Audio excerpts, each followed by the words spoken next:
بتبدأ حكايتنا وبنشوف جيش من الوحوش وفيه جثث كتير، وواحد بيقول انهم لو تعاونوا معاهم هيسيبوهم يعيشوا. بعد كده بنشوف واحد واسمه شوجون موجه السيف على راس الملك، وبيقول له ان الظروف اللي بتمر بيها المدينة هتساعدهم ينشئوا نظام جديد. ولما بيسألوا الملك هيحصل ايه لو رفض يخضع لهم، فبيقول له شوجون انه هيخسر عائلته وارضه، وانه هيدمر مدينته زي ما دمر مدينة ليكانا في الموسم الاول، وان الساحر العظيم دارك شنايدر ما قدرش عليهم وخسر، وان 90% من المدن الكبرى خضعت لهم، وانهم هيصنعوا عالم جديد مع حاكمهم كالسو. بنشوف كالسو واقف قدام تمثال غريب وبتقوله ان يكسر اخر قفل ويعيد احيائها. بنروح لشوجون اللي بيقول انه لازم يلاقي القفل الاخير، وبيحصل انفجار في المدينة وبيجي حارس وبيقول ان المدنيين المعارضين بيسرقوا الاكل من المخازن، فبيقول له يتعامل معهم زي كل مرة، فبيقول له ان الساموراي الناجين معاهم. بيتفاجئ شوجون بنشوف الساموراي وهم بيقتلوا في الوحوش وبيبان مدى قوتهم، وبيقول قائد الساموراي انهم لازم يستعيدوا الاكل. بيتفاجئوا بعدد كبير من الوحوش جاي ناحيتهم، فواحد من الساموراي بيرمي عليهم تعويذة بتفجر نصهم، وبيخلص الساموراي التانيين على الباقي. وبيقول واحد من المدنيين انهم ياخدوا الاكل بسرعة. تنشغلهم باخذ الاكل بيظهر شوجون وبيبقى قتل الراجل العجوز وبيسحب سيفه عشان يقتلهم. بنروح للساموراي اللي قتلوا كل الوحوش وسمعهم صوت المدنيين وراحوا عشان يشوفوا في ايه، ولقوا كل المدنيين مقتولين.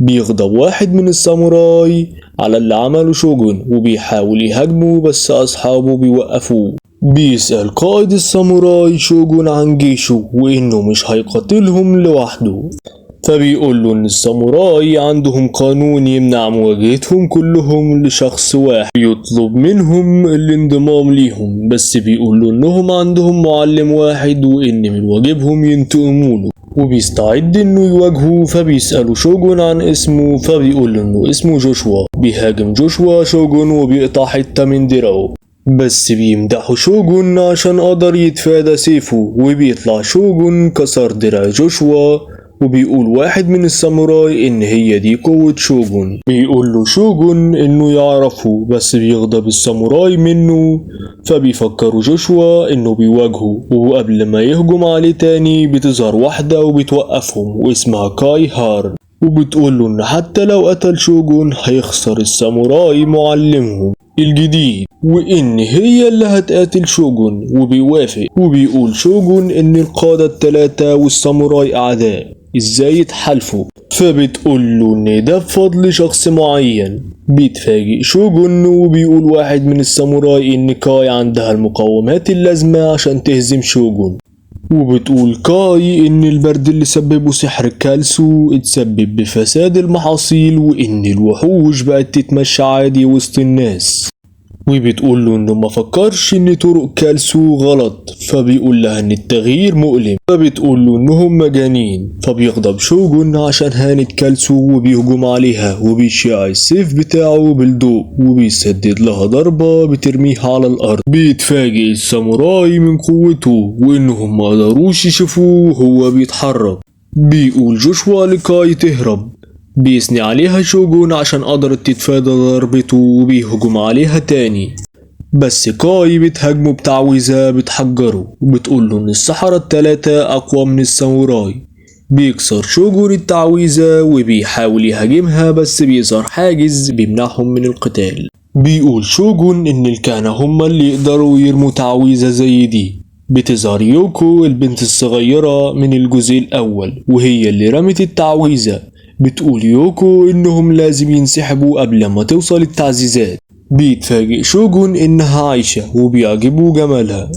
بتأمر يوكو الساموراي ينسحبوا. بيحاول شوجون يلمس الحاجز بس بيتكهرب، فبتقول له يوكو ما يحاولش يكسر الحاجز عشان هيأذيه. بيقول له الساموراي انهم هيقابلوه تاني، وبتقول يوكو انهم مش هيستسلموا لكالسو. بيقول شوجون انها بنت واحد من الفرسان الخمسة اللي هزموا دارك شنايدر. نروح للساموراي اللي واحد منهم بيقول ان يوكو جميلة جدا بس هدومها ضيقة. المعلمة دي تبقى ايه؟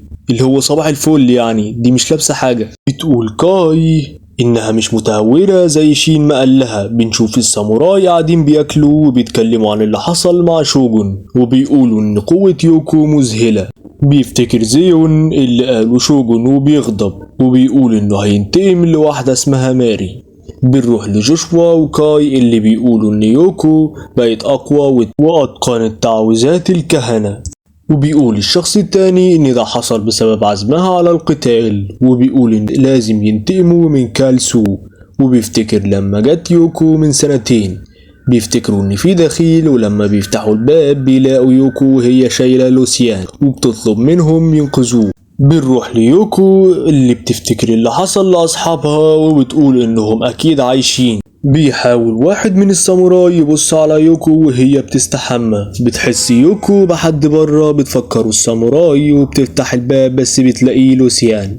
بس معلش يعني لنفترض انه الساموراي. بروح امك بتفتحي له كده ليه؟ علينا ما علينا. بتقول يوكو انها جربت تكسر القفل بتاع دارك شنايدر بس ما نجحتش، عشان كده هتحمي لوسيان من اي حاجة. وهنا بتنتهي قصتنا. قابلكم ان شاء الله في الحلقة الجاية.